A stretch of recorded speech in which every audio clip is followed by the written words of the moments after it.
Back in 1988, Nintendo of America released the highly anticipated follow-up to Super Mario Bros., Super Mario Bros. 2. And people loved it. Still do, actually. But the game was quite different from the first installment.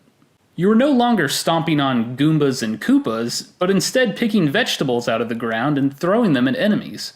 Bowser, the main villain from the first game, was replaced with a giant toad named Wart. But hey, developers like to try new ideas. Maybe Nintendo just wanted to change things up a bit. No big deal. But then Super Mario Bros. 3 came out, and Bowser was back. So was all the Goomba and Koopa stomping. This made Super Mario Bros. 2 even more of a mystery. Why was it so different? It wasn't until several years later that people would discover the truth about the game. This is the story of Super Mario Bros. 2.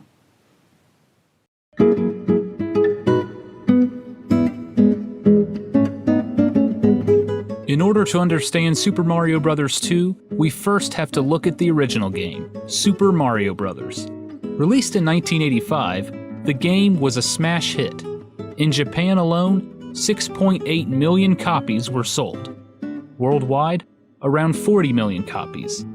The best-selling book in Japan at the end of 1985 was a strategy guide on how to beat the game.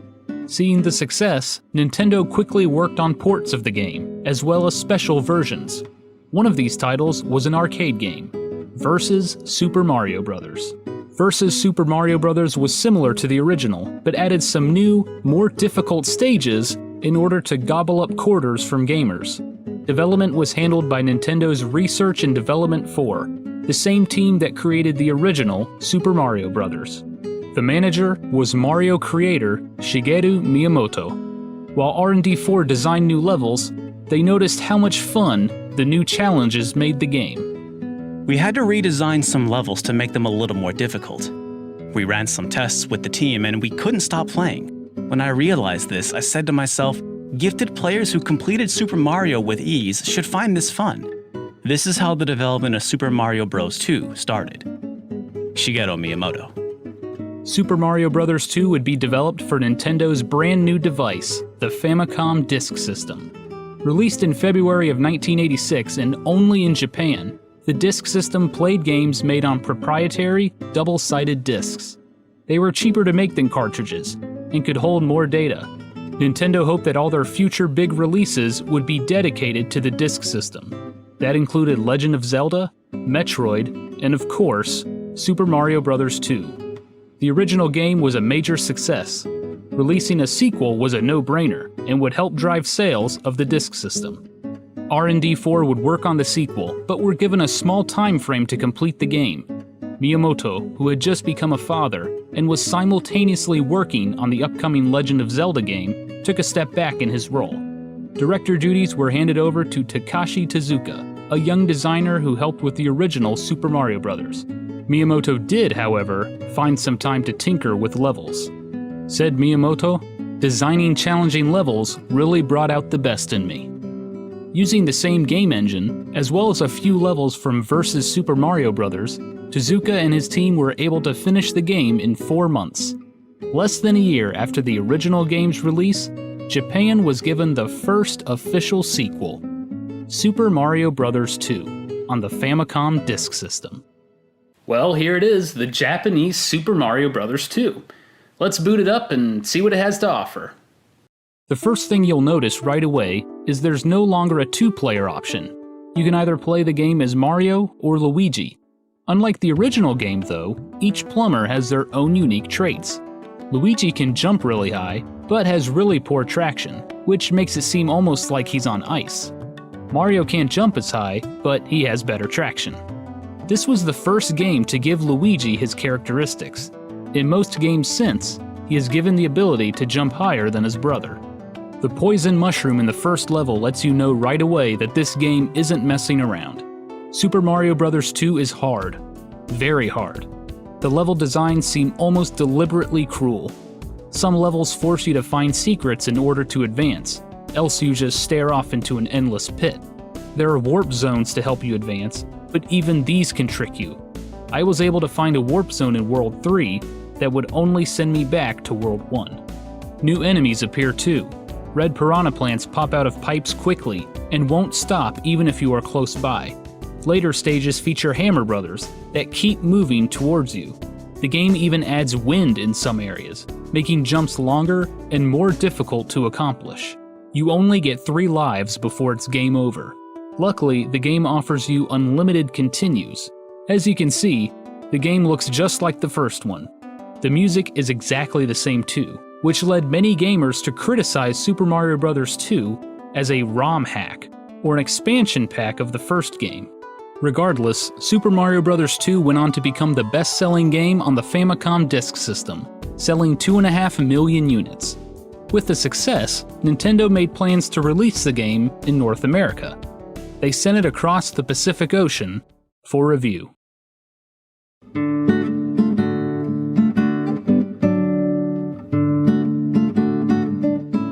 Back in 1981, Nintendo of America hired a young, enthusiastic red-haired man to help unbox, assemble, and even deliver arcade games.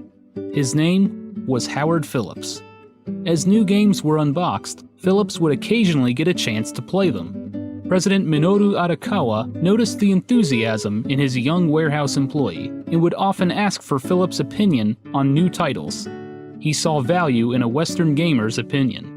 By 1985, Phillips was playing just about every new Nintendo product to see if it would be a good fit in North America. In the summer of 1986, Howard Phillips received a new assortment of games from Nintendo of Japan for review. Among the games was Super Mario Bros. 2. Phillips was surprised. This was the sequel to the most popular game on the Nintendo Entertainment System, and he had received it without warning. He quickly booted the game up to test it out. He was immediately killed by a poison mushroom in the first level. As Phillips played on, he became more and more astonished at the difficulty of the game. As I continued to play, I found that Super Mario Bros. 2 asked me again and again to take a leap of faith, and that each of those leaps resulted in my immediate death.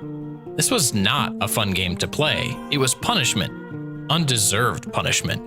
I put down my controller astonished that Mr. Miyamoto had chosen to design such a painful game. Howard Phillips. Phillips went to Nintendo of America President Minoru Arakawa to share his thoughts. Arakawa silently nodded. Video games were still on the comeback trail in North America at the time. A difficult sequel to the extremely popular Super Mario Bros. Game could potentially turn off new players. Not only that, but visually, the game looked exactly like the original. Nintendo of America wanted to show off new gameplay and better graphics. The game would also have to be converted from a disk system game into a cartridge. By the time the game could be mass-produced, it would probably seem outdated. Releasing Super Mario Bros. 2 in North America would not be a wise marketing decision.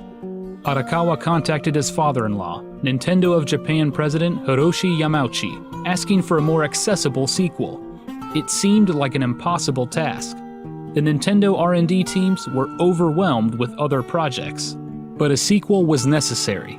Nintendo's rival, Sega, was pushing their Alex Kidd character, and third-party Nintendo licensees began making up their own franchises. Nintendo risked having their flagship mascot fade into obscurity. The idea then came to rework an older title as a Mario game. But which game? Nintendo found their answer in the summer of 1987, when Research and Development 4 completed and released a new game on the Famicom Disk System. Yume Kojo Doki Doki Panic.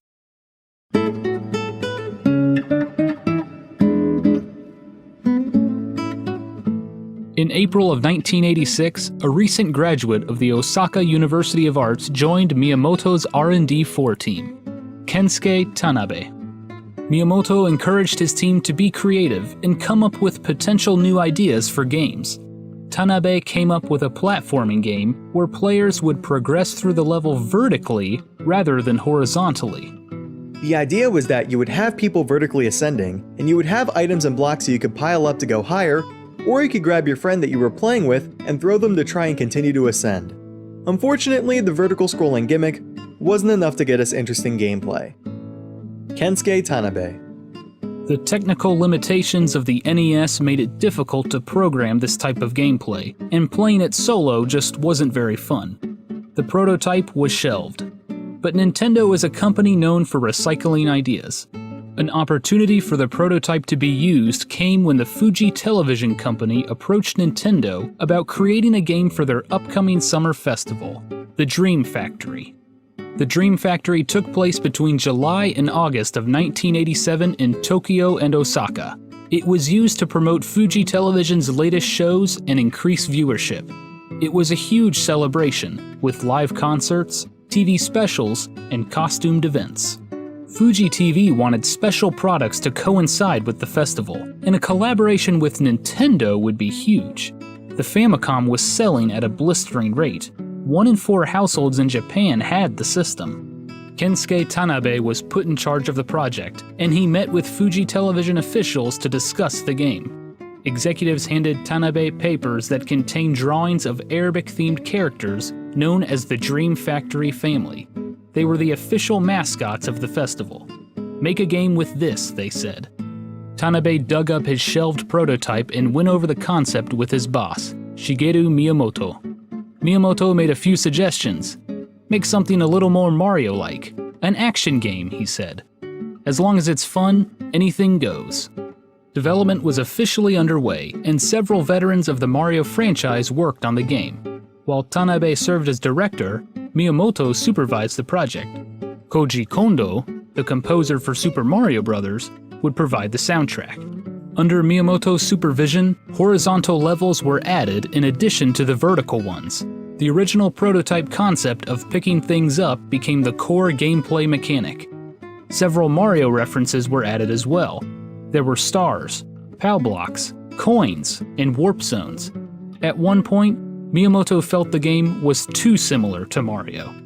On July 10, 1987, Yume Kojo Doki Doki Panic was released for the Famicom Disk System. Translated, the game is known as Dream Factory, Heart-Pounding Panic. The game begins with 2 children, named Pokey and Peaky, reading a storybook. Suddenly, an evil hand pulls them inside. Their small monkey, Rusa, runs off to get help from the Dream Factory family, who enter the book to rescue the kids. Doki Doki Panic lets you play as the 4 members of the family. First, there is Imogen, a play on the word imagine. He's the most balanced character, with average jump, speed, and strength. Next is Lena, the sister. She can hover for a short period of time, but isn't very fast or strong. Mama has the ability to jump really high, but has subpar speed and strength. And finally, there is Papa, who is fast and strong, but isn't very good at jumping. The core gameplay revolves around picking things up to use as a weapon, usually a vegetable. Of course, not everything is a vegetable. Sometimes you'll pull up bombs, clocks that stop time, and magic lamps. When you throw these lamps, they conjure up a door to another world, where you can potentially upgrade your health and gather coins. The coins allow you to play the bonus slot machine game at the end of each level to earn extra lives. If you jump on top of an enemy, you'll go for a ride, but you can also pick them up and throw them. There's also a variety of masks throughout the levels, all references to the Dream Factory Festival. The game takes place in a variety of locations such as deserts, grassy plateaus, caves, and dungeons. Thanks to the vertical gameplay, you'll be going up into the clouds as well. Doki Doki Panic has a very Arabic feel to it, which matches the characters. Because of their unique abilities, the game offers some strategy in how you want to approach each level. In order to see the true ending, you'll need to beat the game with all 4 characters. Luckily, Doki Doki Panic has a save system, so you won't have to do it all in one sitting. Critically, the game was a success.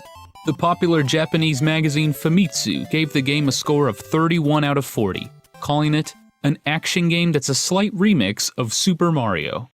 When Nintendo of America requested a more accessible sequel to Super Mario Bros., Nintendo of Japan saw Doki Doki Panic as a potential answer.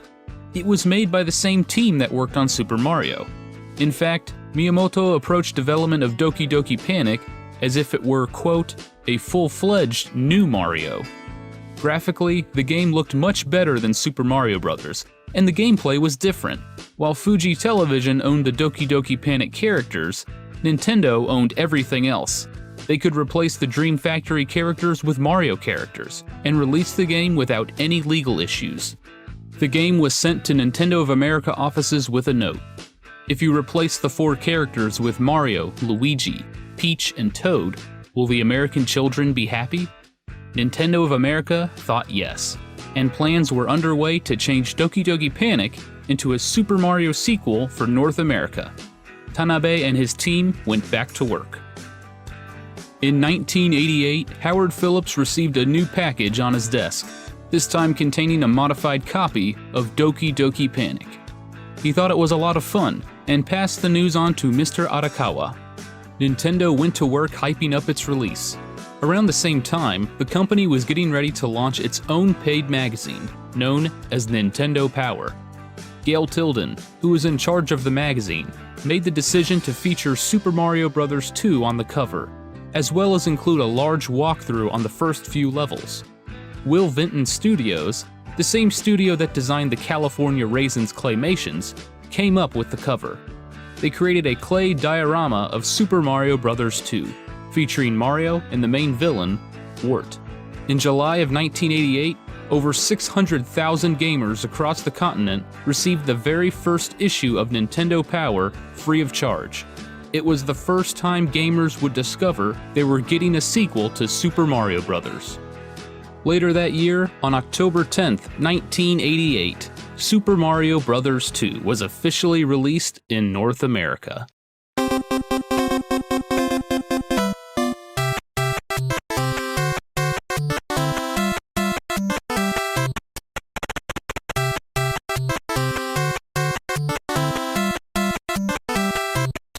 Super Mario Bros. 2 quickly became the hot Christmas item that year.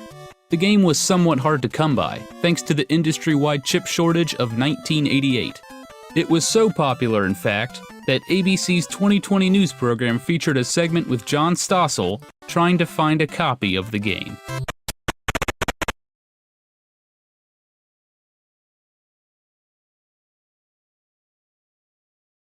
So what are some of the differences between Doki Doki Panic and Super Mario Bros. 2? Well, overall the games are pretty much the same, but there are a few small differences. The most obvious difference is that the characters have been changed. Imogen, the most balanced character, was changed to Mario. Lena, with her hovering abilities, was changed to Princess Toadstool, also known as Princess Peach. Mama, who could jump the highest, was changed to Luigi. And finally, Papa, who was fast and strong but couldn't jump well, was changed to Toad. The plot was changed as well. The opening cinematic was completely removed and replaced with some text, explaining that Mario had a dream about a strange world known as Subcon that was cursed by the evil Wart. After waking up, Mario and his friends have a picnic at a nearby mountain when they stumble upon a cave that leads to Subcon. It's up to the 4 heroes to save the day. The handy save feature from Doki Doki Panic was removed entirely, as the game was converted from a disc to a standard cartridge. Nintendo could have added a save battery, but instead decided to remove the requirement of beating the game with all 4 characters. In Doki Doki Panic, you could only change characters between worlds. Each world consisted of 3 levels. With Super Mario Bros. 2, you now have the ability to change characters between each level. One welcomed change is the ability to run, which was surprisingly absent from Doki Doki Panic. Just like the original Super Mario Bros., you can now hold the B button to run in Mario 2, which makes some areas of the game much easier. Another change to make the game more Mario-like was shrinking. When you got hit in Doki Doki Panic, you simply lost a health bar. In Mario 2, if you get down to 1 health, you'll shrink down, similar to the first game. Nintendo also added a new boss known as Claw Grip to World 5, as the original Doki Doki Panic featured a more difficult battle with a white mouser enemy. Those are probably the biggest changes, but there are a few small audio and visual changes as well. Some animations were improved, such as the grass, cherries, and waterfalls. Several items were replaced with items found in the Mario universe, like mushrooms and Koopa shells. The bonus slot machine game after each level was also given a visual upgrade. Overall, the 2 games are very similar. but Super Mario Bros. 2 does feel like the more polished version. Nintendo kept quiet about the conversion of Doki Doki Panic to Super Mario 2 for a few years. Several magazines at the time did mention it, but most gamers were unaware. The first official acknowledgement came in 1991 with the Mario Mania Strategy Guide, where Nintendo mentioned the Switch in a small blurb at the bottom. In 1993, Nintendo released a compilation of Mario games on the Super Nintendo known as Super Mario All-Stars. The game contained enhanced versions of the first 3 Super Mario games, as well as a game that most had never heard of: Super Mario: The Lost Levels. What was The Lost Levels? It was the Japanese Super Mario Bros. 2, the Famicom Disk System game that North America and Europe never saw. For many players, this was their first experience with the game. The realization that North American and European gamers never got the original Super Mario Bros. 2 led some players to consider their version an outlier, not a real Mario game. But Super Mario Bros. 2 had a profound effect on the series as a whole. It sold over 10 million copies worldwide, making it the 3rd best-selling NES game of all time. Several characters that have become staples in the series first appeared in Super Mario 2, including Bob-ombs, Shy Guys, and Birdo. It was also the first time gamers could play as Toad and Princess Peach. The game also established uniformed looks for Mario and Luigi. Luigi was finally updated to stand out from his brother by being taller. Super Mario Bros. 2 proved to be so successful that in 1992, Nintendo re-released the game in Japan as Super Mario USA. Ultimately, the decision to not bring the Japanese Super Mario Bros. 2 to North America and Europe was a good one. The difficulty and similarity to the first game just didn't make sense for the newly revived video game industry. If you want to play this game for yourself, you do have a few options. You can of course play it on Super Mario All-Stars, or as an unlockable bonus in Super Mario Bros. Deluxe for the Game Boy Color. However, these versions are slightly modified to make the game a little easier, so if you want the real deal original challenge, I suggest picking it up on the Wii or Wii U Virtual Console. As for the Western Super Mario Bros. 2, I remember playing it as a kid and not really noticing how different it was. It just felt like a Mario game, and to know that it was developed by the Mario team, well, that just makes sense. Unfortunately, we may never see a re-release of Doki Doki Panic. Fuji Television holds the rights to the characters, so if you want to play this game, you'll have to import it along with the Famicom Disk System. But really, I think you'll be just fine playing the Western Super Mario Bros. 2. It's a damn good game. That's all for this episode of Gaming Historian. Thanks for watching.